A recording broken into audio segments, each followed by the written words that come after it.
나를 읽어주는 심리책. 내 안의 참모습을 발견하고 이해하고 인정하는 시간.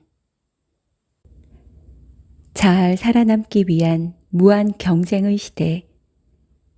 이런 분주한 일상에서 느껴지는 활기찬 역동성과 달리 사람들은 침체된 정서 속에서 소외에 대한 불안과 공허함 그리고 외로움을 느끼며 살아가고 있다.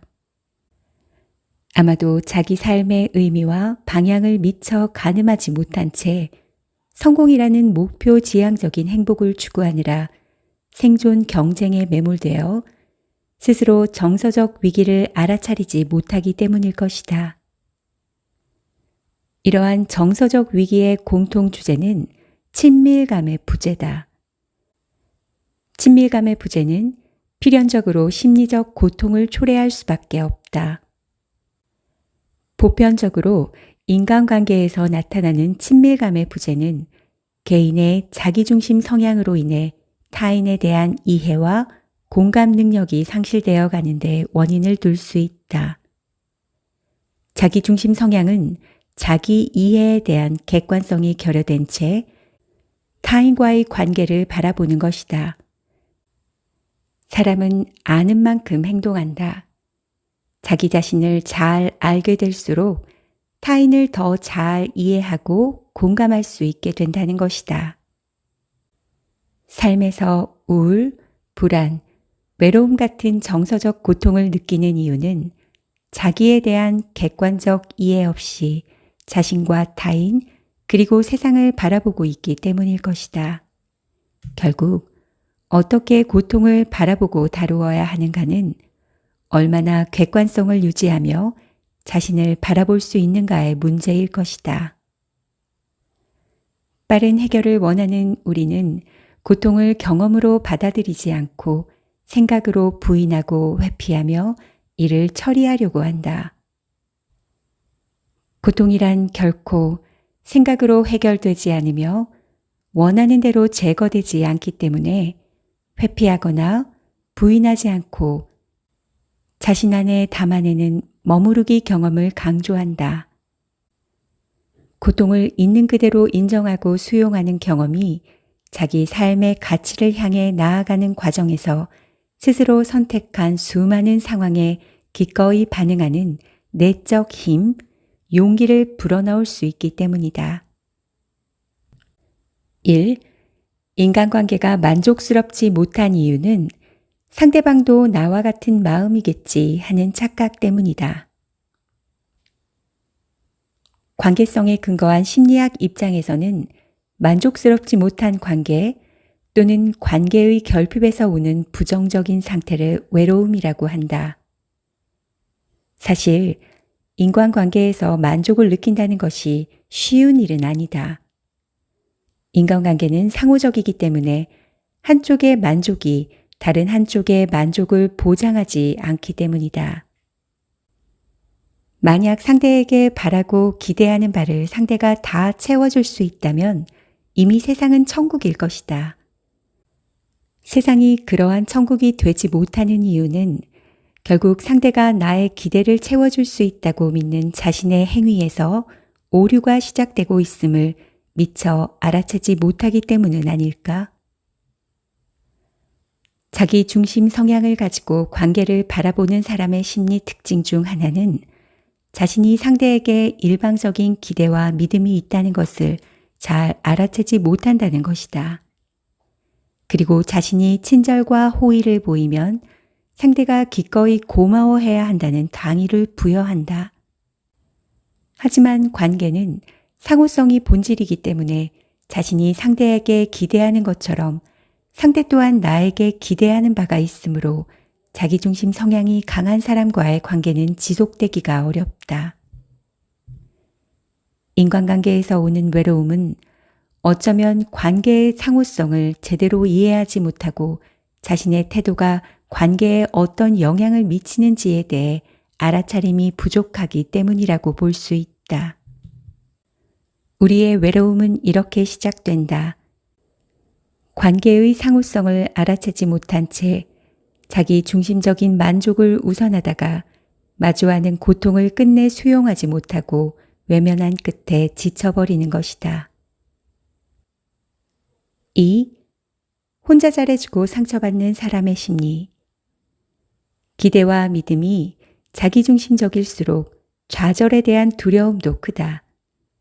상대에게 거절감을 느꼈을 때 강렬한 수치심을 느끼기 때문이다. 자신의 호의를 상대가 원하지 않아서 거절했을지라도 상대가 자신을 무시했다고 느끼는 것이 수치심이다. 자기중심 성향이 강한 사람일수록 수치심을 자주 느껴서 상대의 거절을 곧 내가 무가치하다는 뜻으로 쉽게 왜곡해버린다. 그래서 때로는 거절감이 예측되면 이를 회피하기 위해 미리 스스로 관계를 차단하기도 한다. 사실 이렇게 회피하는 태도는 수치심으로 고통받는 자신을 보호하기 위한 방어기제라고도 할 수 있다. 하지만 내면의 수치심을 이해하지 못한 채로 방어적 태도를 반복한다면, 그리고 이러한 자신의 패턴을 스스로 알아차리지 못한다면 이후 다른 비슷한 상황에서도 상대로부터 느끼는 거절감을 피할 길이 없다. 일반적으로 사람은 어느 정도 자기중심적 성향을 가지고 있지만 이것을 알아차릴 수 있는 객관적 태도를 갖추면 심각한 왜곡은 초래하지 않는다. 하지만 자기중심 성향에 매몰된 사람은 자신의 호의를 받아두지 않는 상대를 그야말로 나쁜 사람으로 간주하고 자신만의 마땅한 보복 절차를 밟아나간다. 3. 나는 상대방의 상대방이다. 관계의 영역에서 소위 행복하다는 것은 정서적으로 외롭지 않다는 것이다. 행복의 기원이라는 책에서 우리가 추구하는 행복은 먼 곳에 있는 것이 아니라 가까운 사람과 친밀감을 느끼며 함께 맛있는 음식을 먹고 이야기를 나누는 데서 온다고 말한다. 이러한 측면에서 생존에 유리한 행복은 생각보다 가까이 있고 그다지 어렵지 않아 보인다.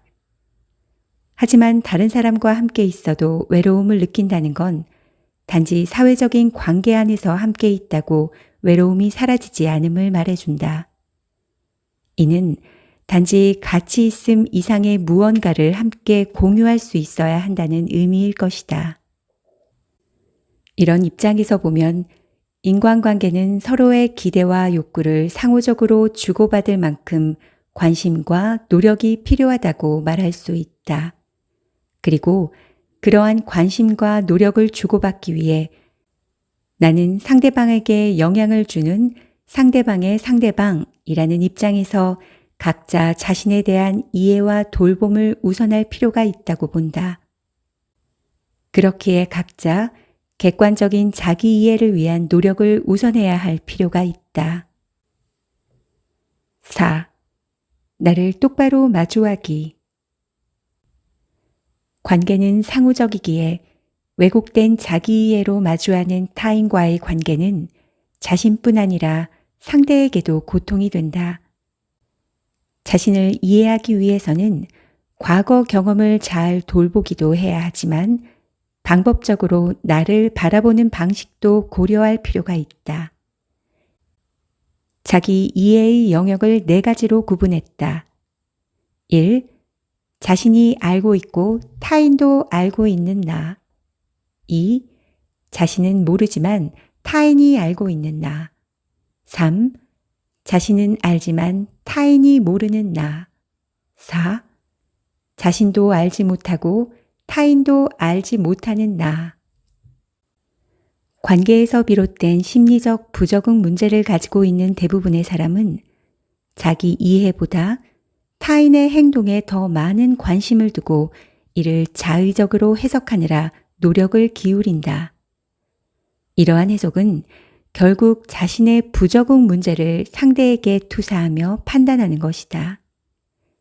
하지만 자기중심 성향이 강할수록 상대방에 대한 이해가 자신의 투사 과정임을 객관적으로 알아차리기 어렵다. 우리는 모두 어느 정도 자기중심 성향이 있다. 일상에서도 자기중심 성향은 쉽게 접할 수 있다. 쉬운 예로 에스컬레이터 상행선과 하행선이 교차하는 지점에서 눈이 마주치는 경우, 사람들 대부분은 자신의 눈이 마주친 상대에게 더 관심을 둔다. 그리고 각자의 입장에서 그 타인의 시선을 해석한다. 이때 자기 만족에 몰입하는 자기중심 성향이 강할수록 저 사람은 나한테 관심이 있다고 해석할 여지가 있다. 만약 이 상황에서 자기 객관성을 가진다면 마주친 시선을 어떻게 해석해 볼 수 있을까?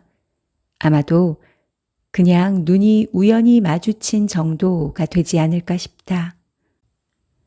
어쩌면 우리는 관계 안에서 이렇게 그냥 눈이 마주친 평범한 사건에 자신의 경험 방식을 투사하느라 상당한 심리 에너지를 소진하고 있는 건 아닌지 모르겠다.